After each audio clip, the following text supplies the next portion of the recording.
Otra vez aquí, queridas audiolectoras y queridos audiolectores. Para este episodio llegamos a una de las novelas que dejan una huella honda, que uno termina y se queda en silencio largo rato, como si el cuerpo necesitara procesar lo que acaba de pasar. Me refiero a Luz de Agosto de William Faulkner, un libro que no podré leerles en voz alta, ya que aún tiene derechos de autor. Y bueno, y ustedes saben, no puedo permitirme leerlo, porque si no me sancionan. Pero que quiero compartir con ustedes a través del resumen y del análisis, porque dejarla fuera de este canal sería como no encender una vela en una habitación llena de sombras. Luz de Agosto es una novela difícil de resumir con una sola frase. Es muchas cosas al mismo tiempo. El retrato de una mujer embarazada que busca al padre de su hijo, la historia de un hombre atormentado por su origen, el testimonio de un pueblo donde el racismo, la religión y la violencia se entrelazan hasta volverse inseparables. Faulkner no escribe para que entendamos con facilidad. Escribe para que escuchemos voces, para que nos perdamos en los pensamientos rotos de quienes cargan con la culpa y el deseo, con la esperanza y la ira. Sus personajes no son planos, son abismos, y en esta obra en particular ese abismo se llama Joe Christmas. Joe es uno de los personajes más complejos que he leído, un hombre que no sabe si es blanco o negro, y cuyo destino entero está marcado por esa duda. Su identidad racial no se define nunca del todo, pero eso no impide que la sociedad lo trate como si ya lo supiera, y ahí empieza el infierno. En contraste tenemos a Lena Grove, una joven embarazada que camina con una determinación serena, buscando al hombre que la abandonó. Lena es luz, es movimiento, es esperanza testaruda. Mientras Joe huye de sí mismo, Lena avanza sin mirar atrás. Estas dos figuras tan distintas, el hombre que se fragmenta y la mujer que sigue andando, nos permiten entrar a la novela desde dos emociones distintas, la angustia y la ternura, y entre ellos el pueblo de Jefferson, Mississippi, como siempre en Faulkner. Observa, murmura, juzga, condena. En Luz de Agosto, la religión aparece como un lenguaje de castigo. La figura del reverendo Hightower, los recuerdos de su esposa, el fuego, la sangre, todo está teñido por una especie de Biblia oxidada que no salva, sino que carga. ¿Han sentido alguna vez que una creencia puede volverse una prisión? Esta obra habla del origen de la raza, del cuerpo, del deseo, del pecado, de la maternidad, del silencio. Habla de cómo la sociedad aplasta a quienes no se ajustan al molde, y lo hace con una escritura intensa, poética, rota, hermosa y cruel a la vez. Hoy vamos a recorrerla desde el relato oral. No leeré sus páginas, pero les contaré su trama y la analizaremos juntas y juntos. Y mientras lo hacemos quiero que se pregunten, ¿cuánto pesa la identidad que nos asignan? ¿Es posible huir de lo que otros creen que somos? Acomódense, preparen el corazón, tómense una tacita de café y déjenme guiarles en este camino por Luz de Agosto, una novela donde el sur arde bajo el sol y los personajes caminan entre la culpa y la búsqueda, entre la furia y la ternura, entre la condena y la ilusión de ser libres. Comencemos con nuestro resumen. La historia comienza con Lena Grove, una joven embarazada que ha recorrido millas a pie para encontrar a Lucas Barge, el padre de su hijo. Sale desde Alabama con una sola certeza: lo encontraré. No importa que él se haya ido sin mirar atrás. Ella camina despacio, sin desesperación, como si la fe fuera su única brújula.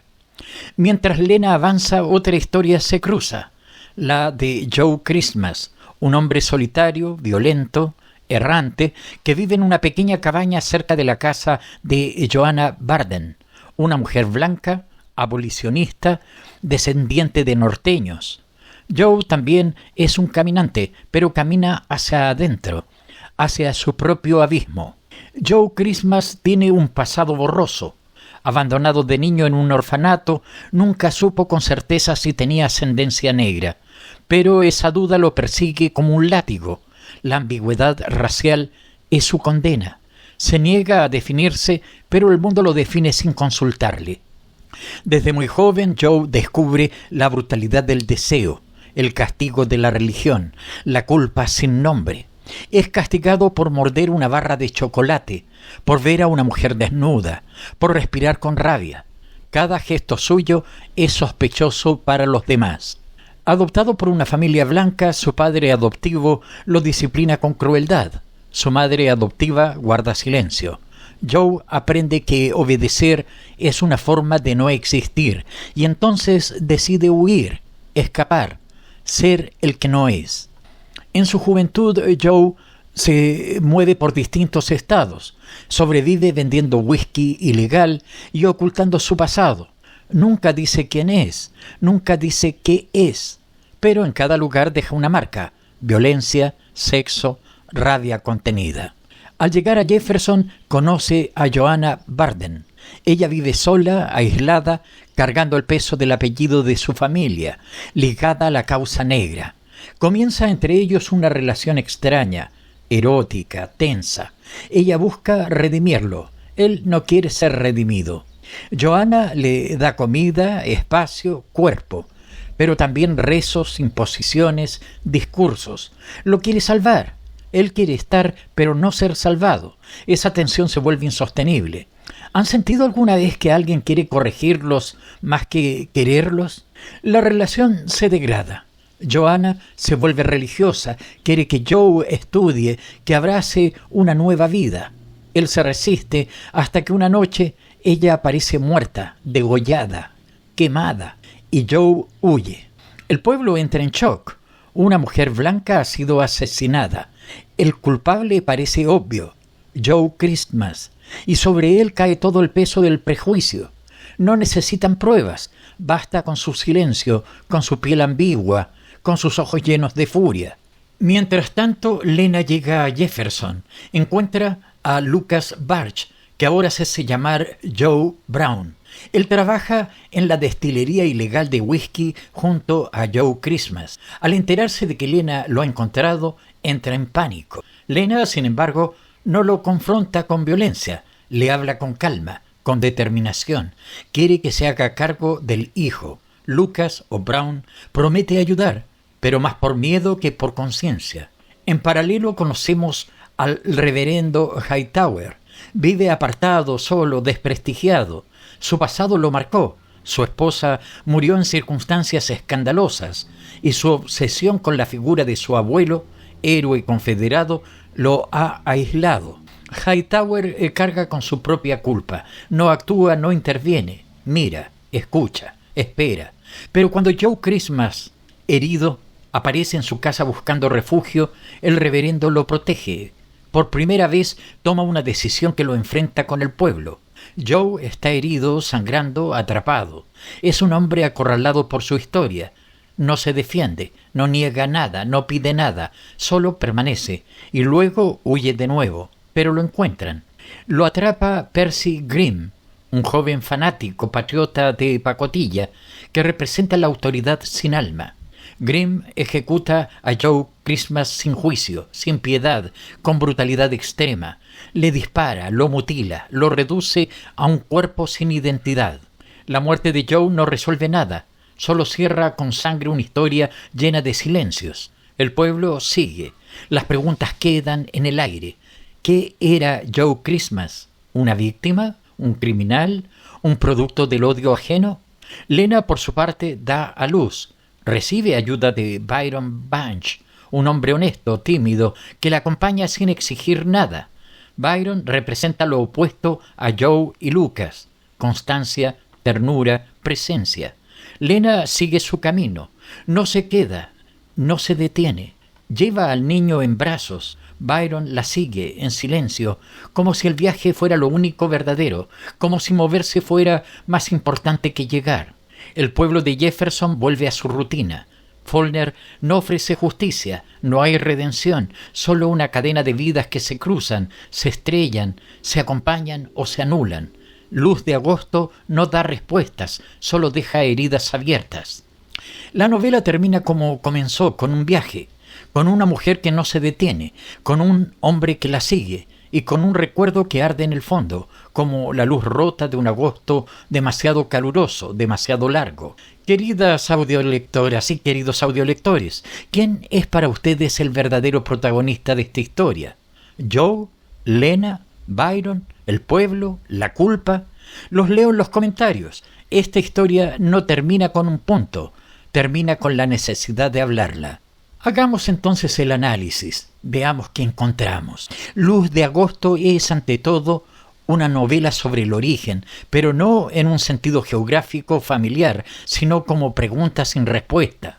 Joe Christmas no sabe de dónde viene, no sabe quién fue su madre ni su padre, y esa ignorancia se transforma en carga, en obsesión, en condena. Es el origen como herida abierta, como identidad vacía que otros se encargan de llenar con prejuicios y odio. Joe es un personaje atrapado entre categorías que lo aplastan. No puede decir soy blanco porque hay una sospecha, no puede decir soy negro porque no sabe. Y el mundo, sobre todo el sur profundo de Faulkner, necesita definir para poder odiar. Esa necesidad brutal de etiquetar es uno de los ejes más poderosos de la novela. ¿Cuántas veces nos han definido desde afuera sin preguntarnos quiénes somos? La estructura de la novela alterna entre los relatos de Joe y los de otros personajes. Faulkner va y viene en el tiempo, entrelaza historias, suma voces. No hay una línea recta, porque la memoria y la identidad tampoco lo son. El lector se ve obligado a reconstruir, a prestar atención, a sentir que está completando un rompecabezas donde faltan piezas. La figura de Lena Grove es un contrapunto.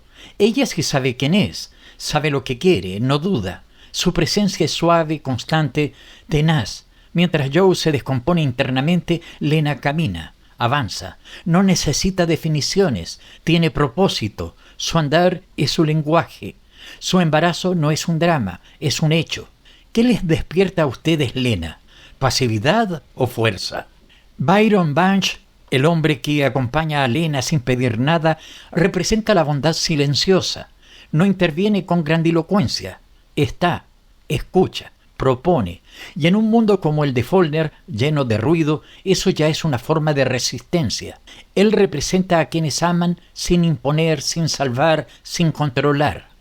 La religión atraviesa la novela como un cuchillo, no como consuelo, sino como amenaza. El padre adoptivo de Joe lo castiga en nombre de la moral. Joanna Barden quiere redimirlo en nombre de Dios. La voz religiosa en Luz de Agosto no libera, encierra. Faulkner muestra cómo una fe convertida en dogma puede ser más destructiva que cualquier acto físico. La relación entre Joe y Joanna es perturbadora. Empieza como deseo, se transforma en conflicto, termina en sangre. Ella representa la culpa blanca, el deseo de reparación desde la superioridad moral. Él se resiste a ser salvado, y esa tensión estalla. ¿Puede haber relación igualitaria cuando uno quiere corregir al otro? La escena del crimen de Joanna es ambigua.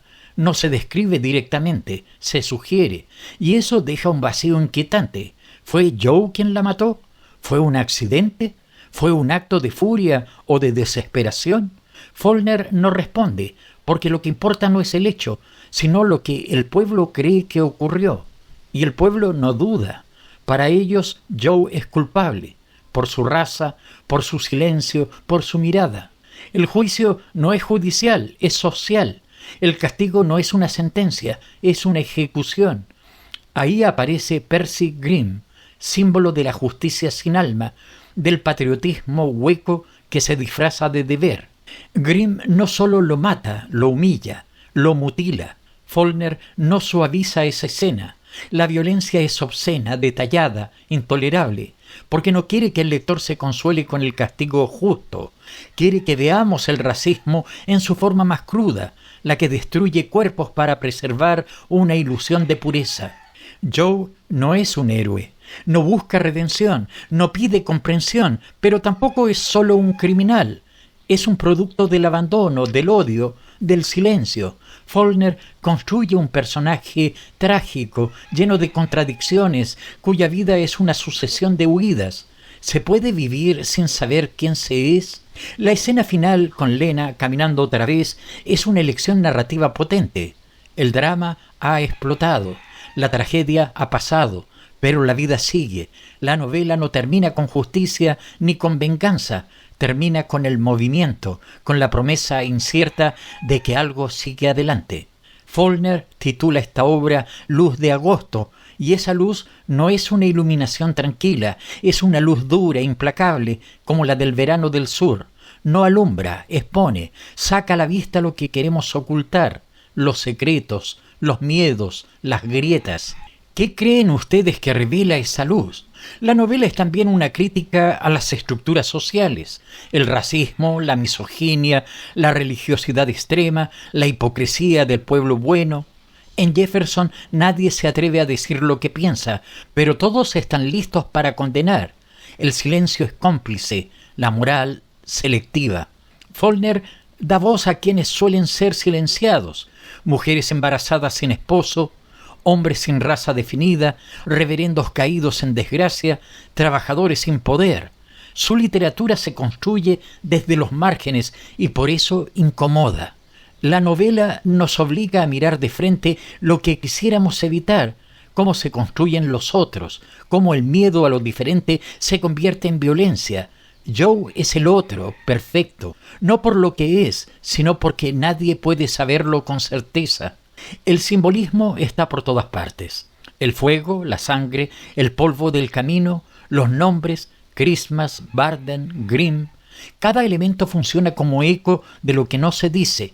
Faulkner no explica, sugiere, insinúa, y en ese silencio nos deja solos con lo que entendimos. La escritura de Faulkner es exigente, las frases son largas, los saltos temporales frecuentes, las voces internas confusas, pero eso no es un obstáculo, es una invitación a leer con atención, a leer más de una vez, a dejarnos llevar por la cadencia de su ritmo roto. Luz de agosto no es una historia cerrada, no hay moraleja, no hay epílogo que tranquilice, es una novela que abre, que desgarra, que deja preguntas, y esa es quizás su mayor virtud. No ofrece consuelo, pero sí conciencia. ¿Es Joe un símbolo de todos los que no encajan?